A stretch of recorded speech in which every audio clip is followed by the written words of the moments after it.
পুরো 1 চামচ জিরার গুঁড়া দিয়ে দিলাম, ভাজা জিরার গুঁড়া। আসসালামু আলাইকুম। আজ রান্না করবো কাতলা মাছের মাথা দিয়ে লাউ। হলুদ, লবণ, মরিচ, অল্প একটু আদা দিয়ে মেখে এখন এটা চুলা আমি বসিয়ে দিয়েছি, জাল হোক। লাউটা কিভাবে কেটেছি দেখেন, এই যে এরকম করে লাউটা সিলে এই যে এরকম করে কাটবেন। এই যে মাঝখানের এটাও এরকম করে কেটে নিব। লাউটা সবগুলো লাউ এরকম করে কাটবে। এটা মাঝখানেরটা এরকম করে লম্বা করে এরকম করে কাটবো। কাটাগুলো একটু ভেঙে ফেলে দিব।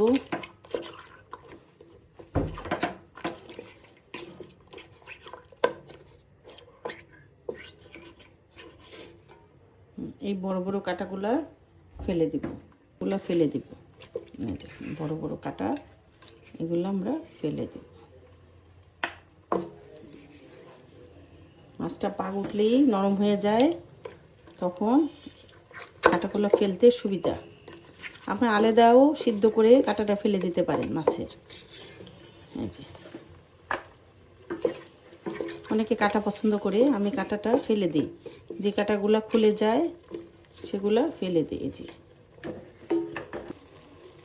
পেঁয়াজ বাটা, রসুন বাটা দিয়ে দিলাম। অল্প মাছ উঠিয়ে রাখবো।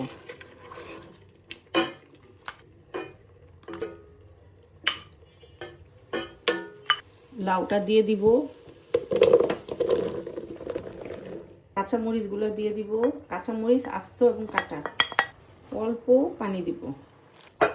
এখন এটা রেখে দিব, পাক উঠুক। দেখেন কচি লাউ কত পানি উঠেছে। এই পানিতে লাউটা সিদ্ধ হবে।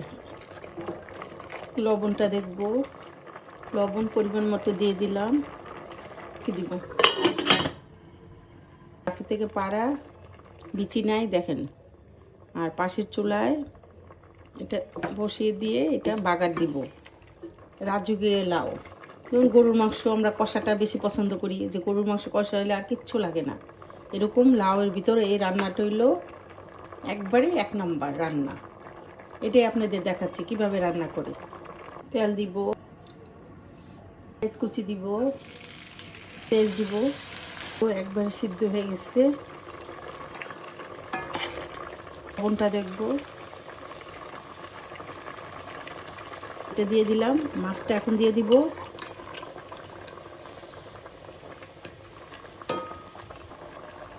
ঢেকে দিব। আধা চামচ মেথি দিয়ে দিব।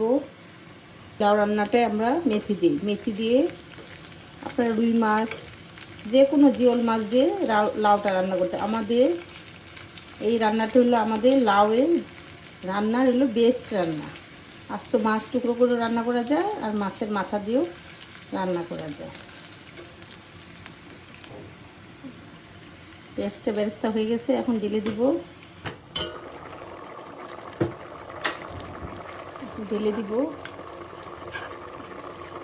দেখুন যখন হবে তখন ঢেলে যাবে, বাগার দেখে নিব।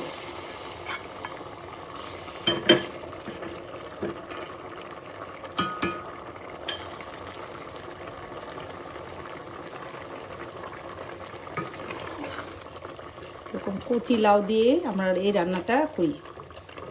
আমাদের রান্নার ভিতরে এই লাউ দিয়ে মাছের এইভাবে মেথি বাগার হইল শ্রেষ্ঠ রান্না। কোনো অতিথি আসলে বা কোনো বড় অনুষ্ঠান হইলে বাসায় যে মাছ ভাত যখন রান্না করি, তখন লাউ দিয়ে এইভাবে আমরা রান্না করি। একটু লবণটা দেখবো,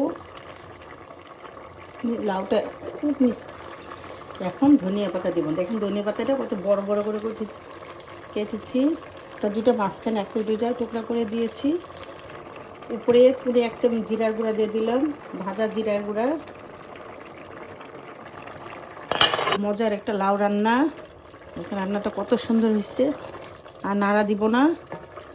এত মজার একটা রান্না, আপনারা রান্না করবেন। আমার লাউ রান্নাটা যদি আপনাদের ভালো লাগে, লাইক, কমেন্ট, শেয়ার ও সাবস্ক্রাইব করুন। আল্লাহ হাফিজ।